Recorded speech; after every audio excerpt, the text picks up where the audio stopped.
Hello everyone, my name is Mandy Billman and I'm an epidemiologist for the Marion County Public Health Department. Today I'm going to be speaking on our Overdose Data to Action project, and the title of today's presentation is Breaking Down Barriers for Substance Use Disorder Treatment Connections. I do want to let you know that I have no relevant financial interest to disclose. And for our session learning objectives, I wanted to start out by letting you know that you can, as long as you're not in the full screen mode, watching today's presentation, you can scroll down to the bottom of the page and you can enter your questions and or comments into the Q&A session box down below. And I will be able to answer those after this session is complete. So for our learning objectives today, we really have the presentation broken into 3 different segments. The first is to recall at least 2 different data sources used for drug overdose surveillance at the local and state level. The second is to recognize elements of our Marion County Public Health Department's Substance Use Disorder and Anti-Stigma Campaign. And the third is really addressed towards those individuals who are seeing patients with substance use disorder and helping to identify some potential resources to connect these patients with who might be struggling. So these are our session learning objectives, and I will jump in here and get started for you today. This first graphic that we're starting with is really the trends of our national opioid overdose crisis. And you can see here that the CDC is the source for this document, and we really have 3 waves that they are describing to provide us with more of a historical presentation of where we are now and how we got here. So in 1999, the first wave really began with the rise in opioid prescribing. And this continued to rise and is still an issue today, but we are working on addressing these issues as well. So in 2010, then we have the second wave, which is the rise of heroin overdose deaths. And a lot of this was probably brought on to issues addressing pain management clinics who were prescribing opioids and kind of trying to cramp down on the floodgates that were opioid prescribing at the time. So that left a lot of our individuals who were dependent on substances going to the streets and trying to find a cheaper alternative than the really expensive prescription drugs they were buying on the street. So heroin, we really saw a surge of drug overdose cases there. And then we, in 2013, entered this third wave, which is the rise of synthetic opioid overdoses. And this is brought on mostly by illicit fentanyl and tramadol as well. So those synthetic opioids were brought into our drug supply, and a lot of these are white powders that look very much like heroin. So we have people who are dealing drugs or distributing drugs in some way, concocting these potions of white powders, and it's really hard to know when fentanyl has the strength of 100 to 500 times that of morphine to really know how much of the product is given. And then at the end user, you really have no clue if your product is laced with fentanyl or if it is a pure heroin. These are really big issues for us, and we are seeing a lot of fentanyl-laced products and other synthetic opioids kind of crowding our illicit drug market right now. So this gives us a perspective of kind of where we are now and how we got to where we are.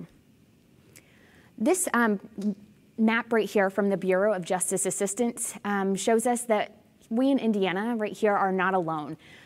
With our high opioid overdose death rates, we are surrounded. Every state that surrounds us here in Indiana is also seeing similar trends. This data is from 2018, and this is covering all opioids, both prescription and illicit.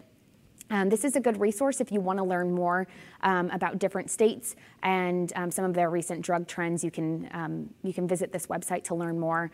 But you can see Midwest and Northeastern states are really struggling with the high opioid death rates. So what do our prescribing opioid trends look like? So this graphic here shares that the United States is in the blue down at the bottom, so a little bit lower rate of prescription, and this is per 100 U.S. residents. The graphic for Marion County is highlighted in green, and Indiana is in red. So you can see that we have very similar trends, and really can see a peak here in 2012 with prescribing. And in Indiana, we were up to nearly 110 opioid prescriptions per 100 US residents. So that's good to keep in mind, and visually we are doing some improving on our opioid prescribing trends, but that's why we're all here today, so we can learn more and improve our habits as well. So moving forward, I do want to cover some of our drug overdose mortality data. So when we think of mortality data, we refer to this as kind of the confirmed but oftentimes delayed information. This is due to coroner case investigations taking time, toxicology results taking sometimes up to a month or longer to get results back.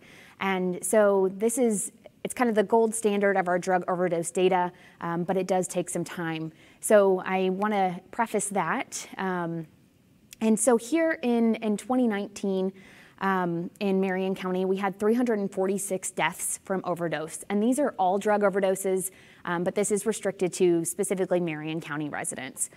We did have a small dip in 2018, but looking back in our trends, we can see pretty much an upward trend from 2010 till 2017.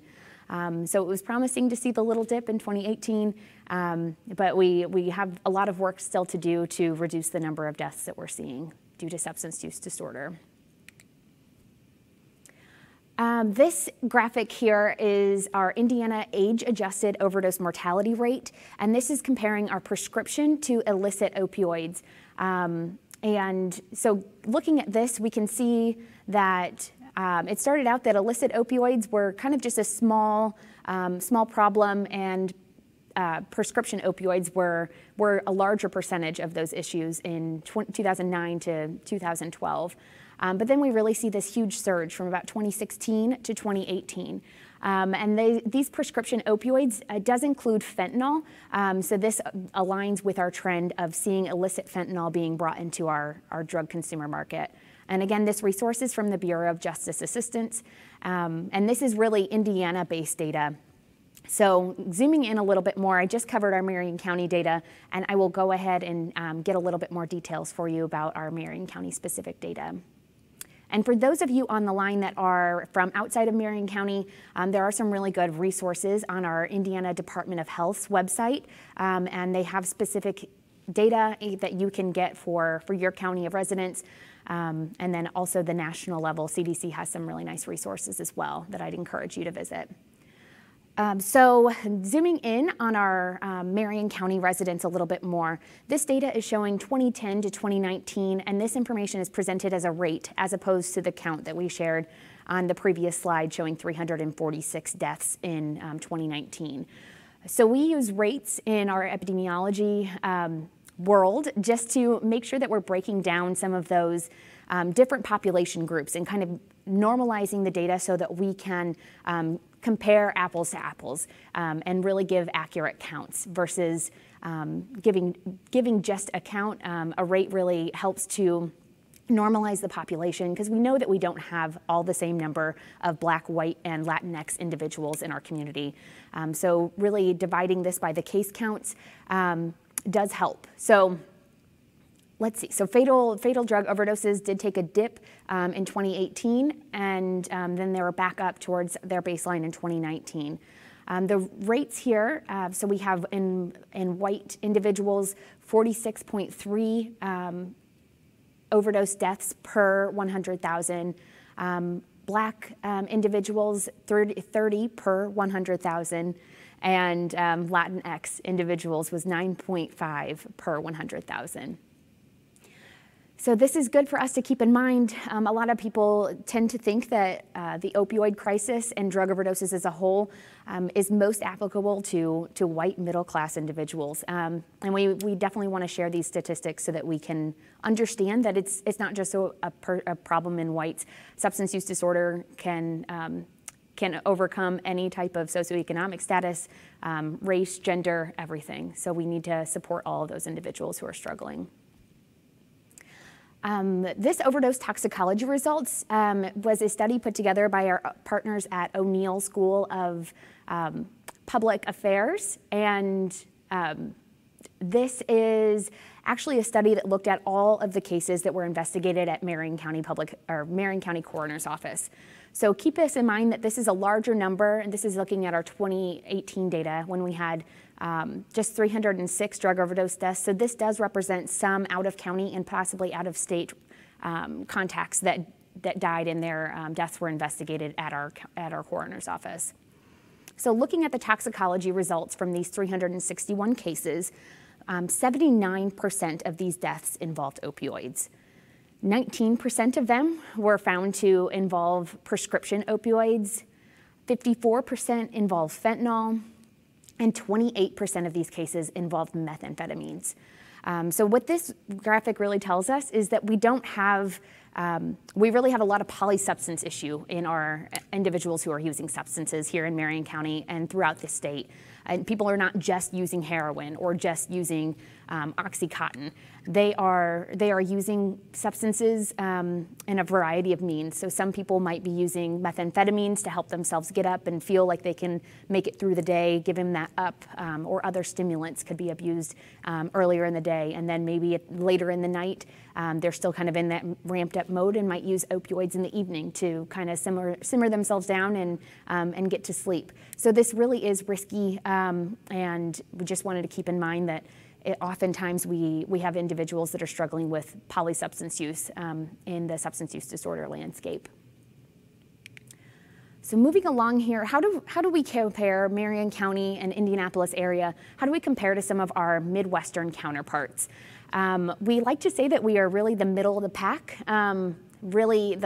You can compare us here. It looks like Chicago or Cook County, Illinois, and then our partners over in Minnesota, so the Twin Cities area, Hennepin County. We are much higher according to the opioid death rates per 100,000 residents. We're also higher than the Indiana average and the United States average.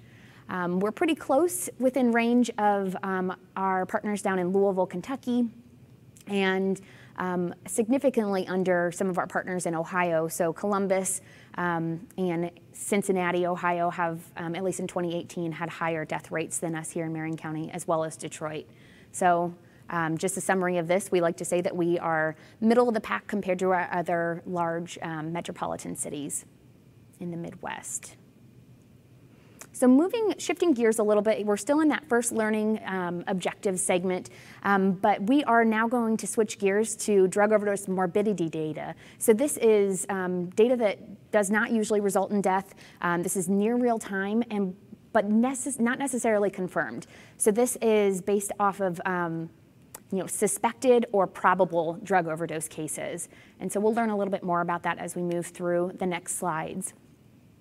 So our emergency departments, this is giving the timetable from 2015 to 2020, and these are overdoses. You can see the overdoses in our emergency departments continue to increase, and this is for our Marion County hospitals.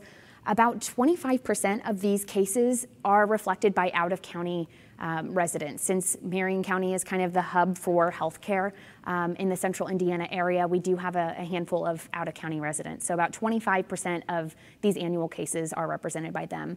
You will see that in our preliminary 2020 data, which is marked with an asterisk, we have already exceeded our amount of ED visits compared to 2019 and all the previous years back to 2015. So this is alarming, and it's something that we're keeping our eyes on and making sure that we alert our partners when we are seeing that elevated drug overdose activity. So do keep this in mind that the 2020 data is preliminary, and we still have another month and a half left of the year, so we are expecting this number to continue to climb. Giving you a little bit more of a historical landscape for what we were seeing drug overdose data-wise. So prior to COVID-19 and pretty much all the way through 2018 and 2019, we were averaging about 15 drug overdoses per day. This visual here is giving you monthly counts. So that average really, we would divide it out and it'd be 15 per day. And really since about April and May of 2020, we've seen that daily average increase to 20 or more drug overdose cases being seen in our emergency departments every day. And this is important to keep in mind as we are seeing clients. This has been a really big struggle for our individuals adjusting that are dealing with substance use disorder.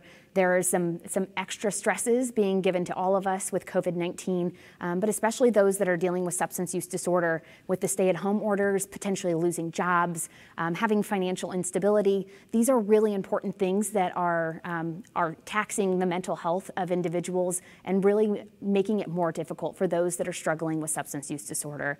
So I do encourage you all, if you are seeing clients or supporting clients in any way, making sure that we are asking the necessary questions and trying to address those needs as much as we can.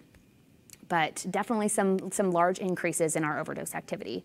So we have all this data in pretty near real time. We usually get our hospital emergency department data through our system called Essence, which is the electronic syndromic surveillance system for the early notification of community-based epidemics. So a really long acronym, we just call it Essence.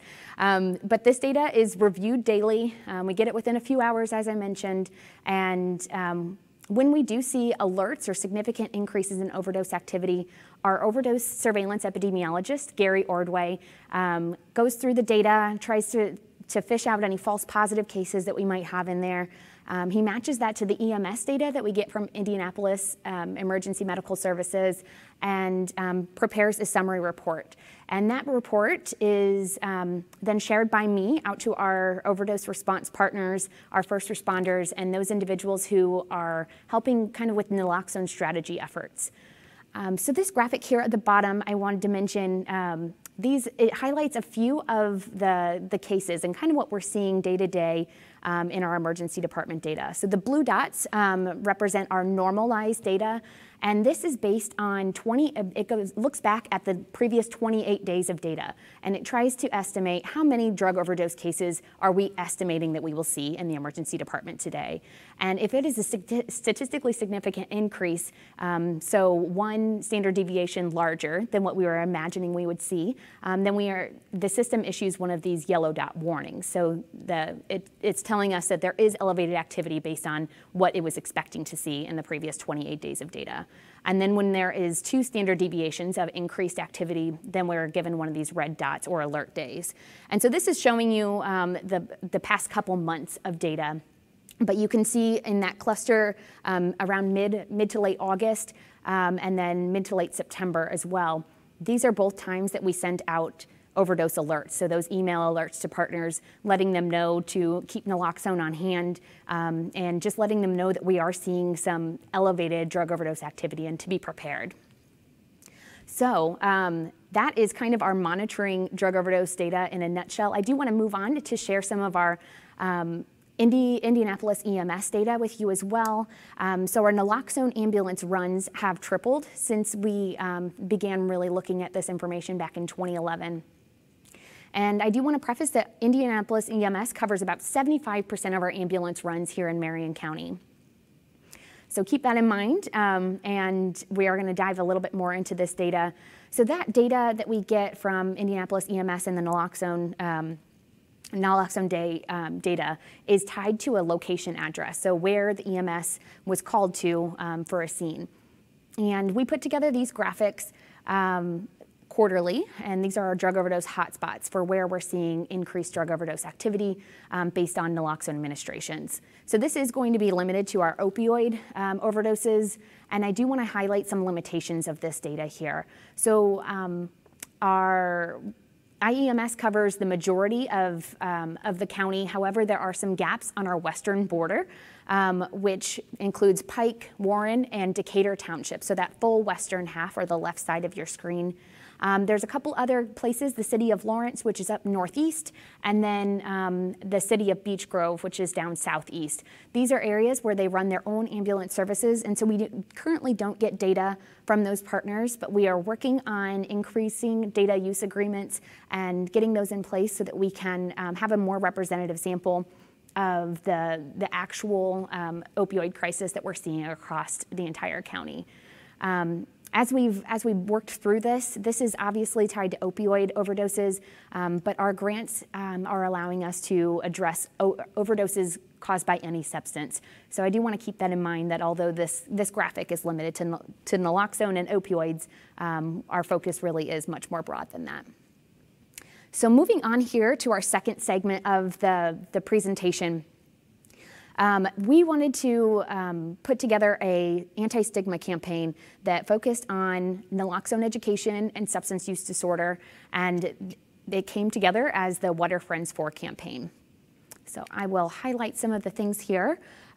We actually got funding for this opportunity through the National Association of County and City Health Officials, some grant opportunities through them, and we were able to pay Hirons, which is a local PR firm, to work on this campaign material. So they put together audio ads, both radio and streaming radio on Pandora.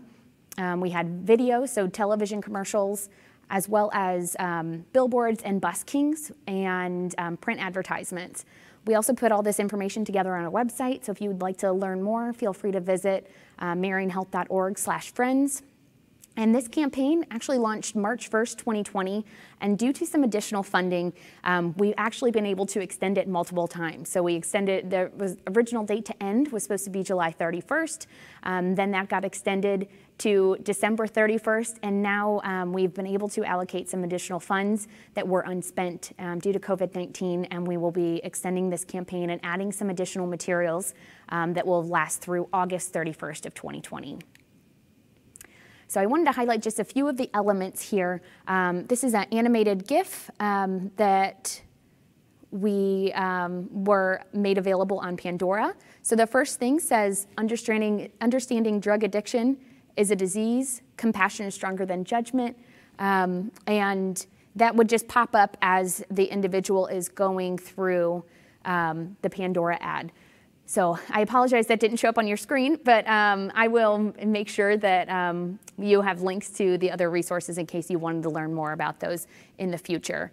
But this print ad was able to be duplicated and shared across social media sites to really reach out to individuals in our communities and across the state who might be struggling with substance use disorder or know someone who is, so they can offer that compassion and link to care. Uh-oh. My slide's not advancing on the screen.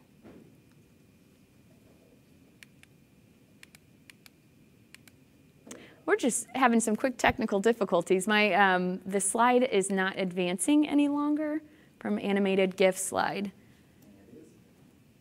It might be because I turned, here, let me see if I can click up here. I apologize for the delay. Let's see if we can figure this out. I thought maybe it was the screen thing because I tried to push play on that last one. Resume slideshow. Get rid of that pop-up. That one's not showing up. I'll try it. No, it still didn't. Okay, so nothing to worry about here. We're just going to stop the record. Okay. Just sort it out, and then we'll have a resume. Just do a clean cut. So it'll just be a little cut there. I'm so sorry. I should have. We should have tested the. I think it was because I tried to get this ad to play, and so I moved the command from that to this, and then it didn't show up on here. Like when it's playing on this screen, it did not play there. Okay. So I don't know if we want to do the clean cut right before this and have this duplicated. Ask her what. See, now it's just moving this box around. You have the box selected. Sorry, Select guys. Up here. Is it Still in the box, I think. There. Oh, it's advancing on you, but not on their monitor. So now click resume. Oh, we're back in business. I'm sorry, guys. All right, Do we think that we can? Working now. So if I played this here instead of on my little screen, then I could push start, do understanding drug addiction. Okay, yeah. Sorry about that. I didn't even think about the two different services. Oh, sorry about that. So when she restarts, do you want her to start at this slide?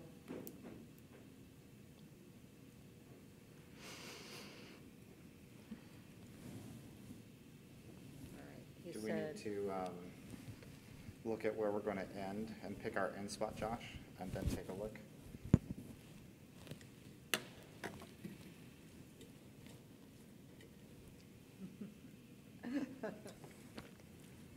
The first segment was a long segment, guys. Don't You're worry, fine. I'm not going to be over time. So he never stopped recording. So what he's going to just have you do is count you in, 3, 2, 1, look at the camera, and then start where you wanted to. This slide, and then okay. later, he'll edit out this whole debacle. Sorry for the editing needs. Whew. Okay. All right. Okay. Everything's cool. Yeah, everything's good. All right. You sound great. Oh, You thank do not you. sound at all nervous. Oh, I always sound nervous. I use a lot of filler words. I spend a lot of time in Toastmasters, and so every time I hear myself saying and so's, I'm like, oh, burns my ears a little bit. So Okay, you're ready to go, Marion? I think so. Everything looking good, not too pink in the face. Okay, Mandy, 3. All right, so sharing a little bit about the animated GIFs that we put together through the What Are Friends For campaign. I wanted to show you this real quick. So the GIF kind of has 3 different panels. The first is understanding drug addiction is a disease. And then we push play. Sorry about that. Uh-oh. Understanding drug addiction is a disease. Compassion is stronger than judgment. And these little screens pop up through Pandora ads as well as through social media posts. So these are really nice and digestible information that is given in a way that's not too overbearing, and it can let people kind of slowly digest the information and learn that individuals that might be struggling with substance use disorder, offering compassion and showing love is better than casting them away. And so this media campaign really wanted to get at showing love and community to those individuals who are struggling. So the television ads, there were about 30-second clips that were played throughout our TV stations here in Marion County. This is Richard and Jeannie. They are 2 individuals who have struggled with substance use disorder and now are in recovery. I did want to highlight some of their scripts, and you can feel free to watch the YouTube videos as well. But the script here says, if a friend or loved one is struggling with an addiction to drugs, there's a name for that struggle. It's called substance use disorder. It's a chronic medical condition that Jeannie and Richard survived, and it can happen to anyone. But you can help. First, offer compassion, understanding. Second, urge them to call this phone number for safe and non-judgmental counseling. What are friends for? For understanding drug addiction is a treatable disease. So that previous one was talking more towards, I guess I'll go back to that, was talking more towards individuals who might have someone struggling in their family. And that's really important to kind of break down those barriers and the stigma. There's obviously stigma felt by the individual who is struggling with substance use disorder. It's hard asking for help, and it's hard saying that you have a problem. But then also the families, often there's a lot of stigma and shame that is carried around when one has a family. But this is a very normal thing. Oftentimes, everyone knows someone who's in recovery or struggling with substance use disorder. So breaking down those barriers and talking about the opportunities we have to share our own experiences can really make people feel more welcome and part of the community. The other aspect of this media campaign was to help educate the public that naloxone is available. It's easy to obtain. You don't need a prescription to get it, and you can administer this to somebody who is suffering from a drug overdose or suspected drug overdose without causing harm, and even if they are unconscious. So this is another part of the campaign, just trying to raise awareness that naloxone is free and readily available. And I will have some more information for you all about naloxone towards the end in our resource section. So our outdoor billboards, these were spread out around Marion County area, kind of in all the 4 corners. And they have a variety of messages and featuring individuals that look different and or 1 or 2 people in the advertisement. So we had African Americans featured in the ads, Latinx, as well as Caucasian individuals. We also had buskings, which I didn't know what a busking was originally, but it is the largest advertisement on our city buses.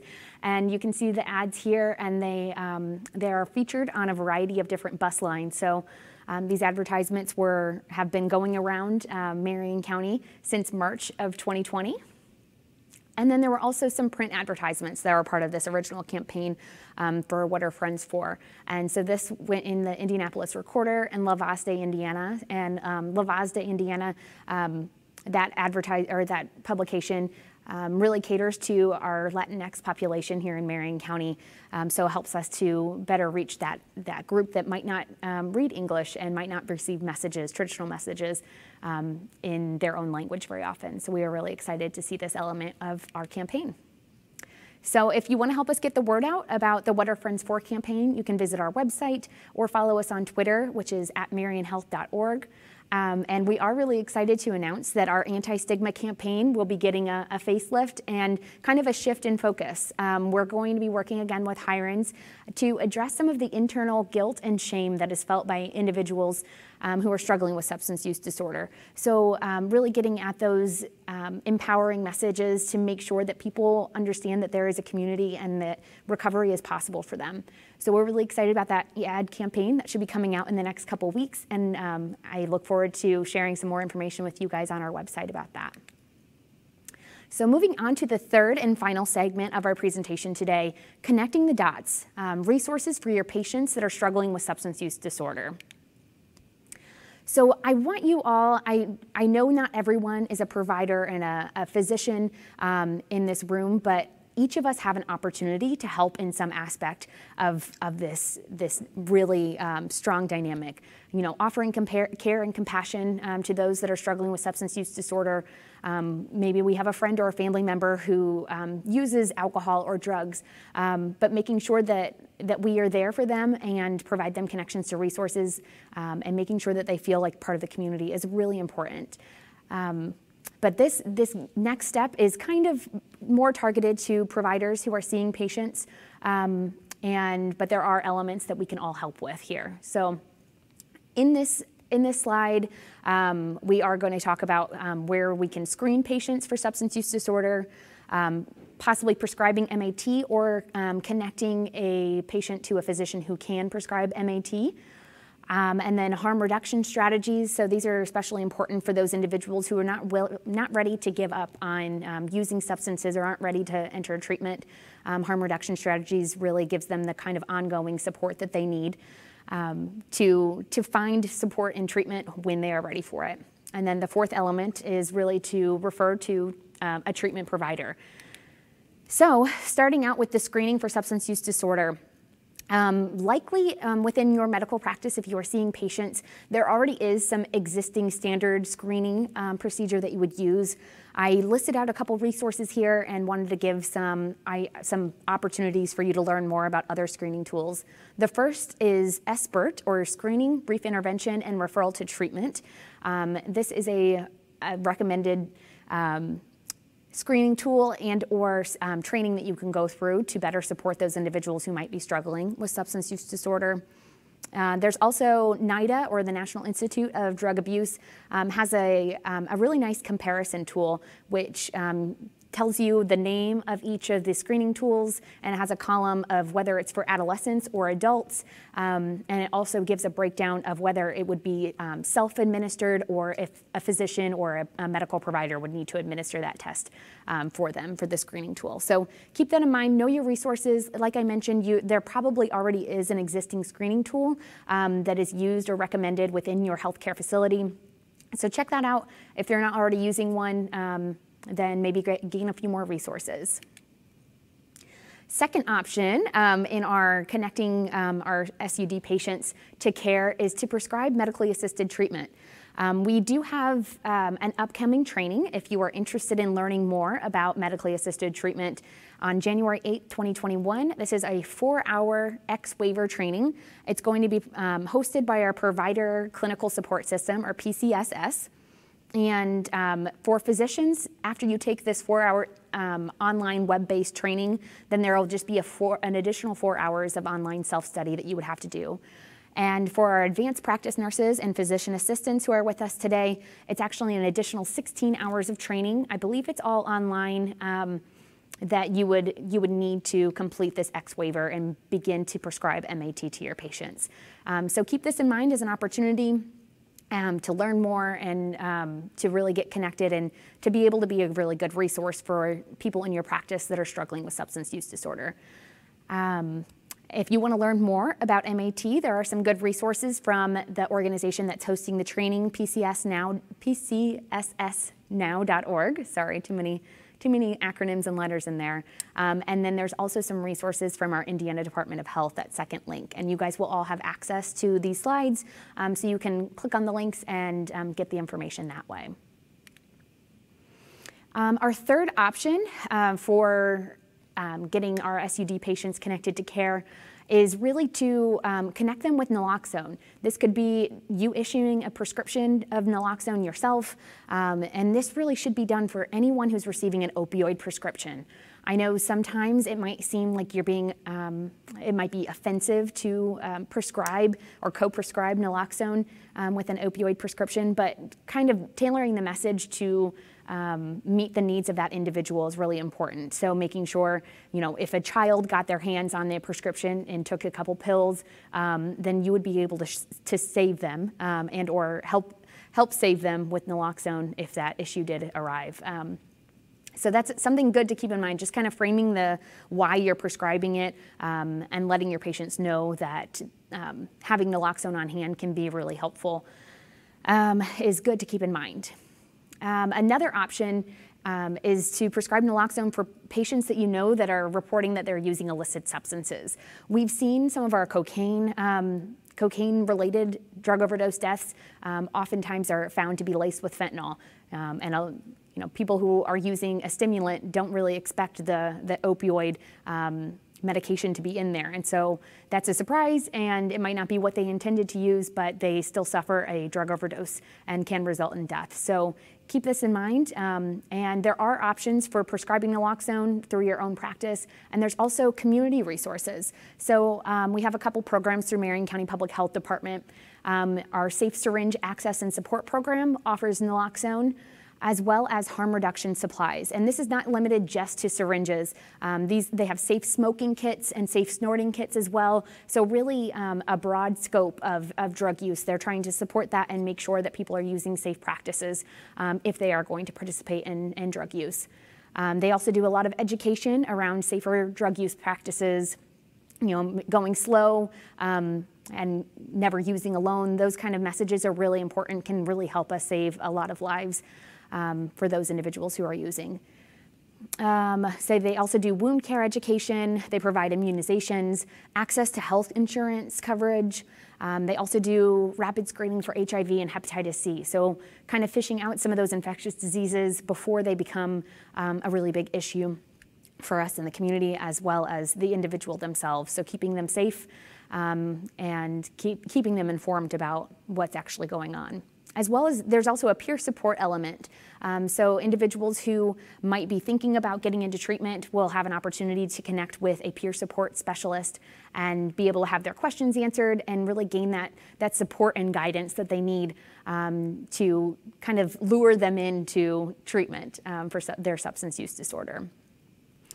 If you have general questions about our Safe Syringe Access and Support Program, you can call this phone number listed here.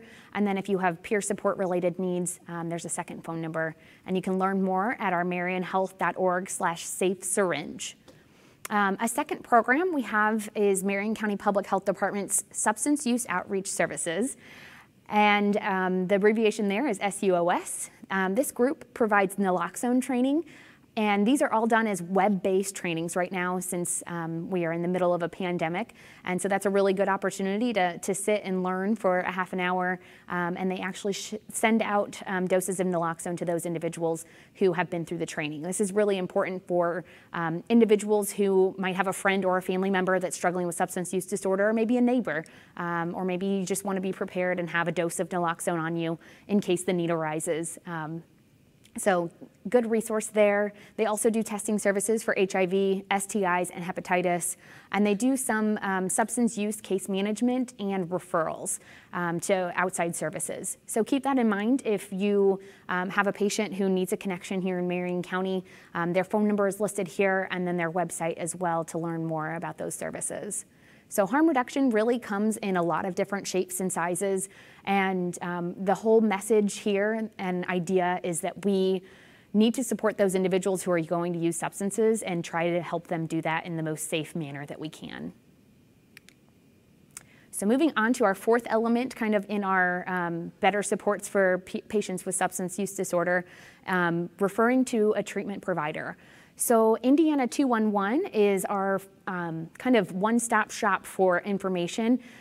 They have services relating to housing needs, food assistance, utility assistance as well, and then also a large wealth of resources for individuals who are struggling with substance use disorder and need a connection to care in that day. So this is a good number to refer people to if you I come across a patient and really don't have a lot of information. Indiana 211 is a good resource just to connect them to. It's an easy phone number. There's also some web-based resources as well for that organization.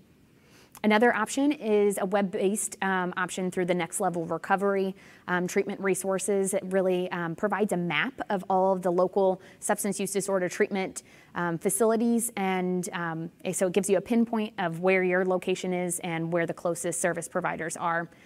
That is a nice resource as well. And I do encourage you to research what treatment options might exist in your existing healthcare system.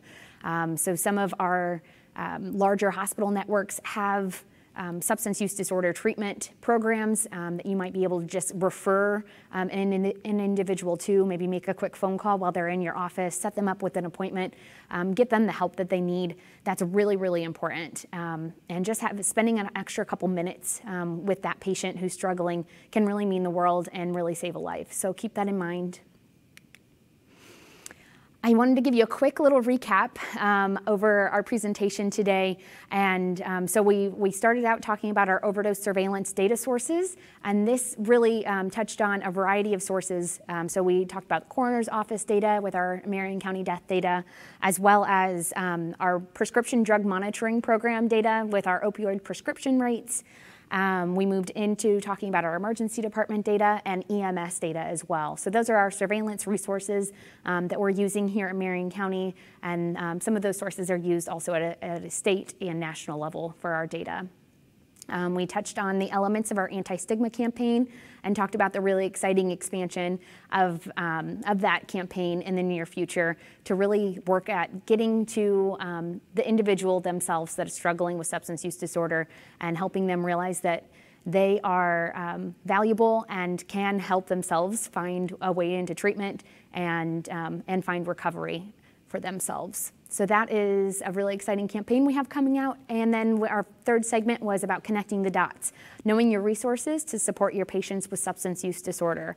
So those elements were to screen, prescribe MAT, or connect to a provider that can prescribe MAT to the individual, recommend harm reduction resources, and then refer to treatment providers. So that is my presentation in a nutshell.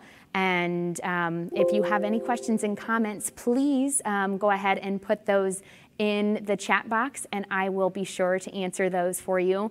And if anyone's interested in my contact information, my email address and phone number here are listed here on this slide. And I thank you so much for your time and attention today, and I thank you so much for everything that you're doing to support our Marion County community, the state of Indiana, and the nation as a whole as we address these substance use disorder issues. Thank you.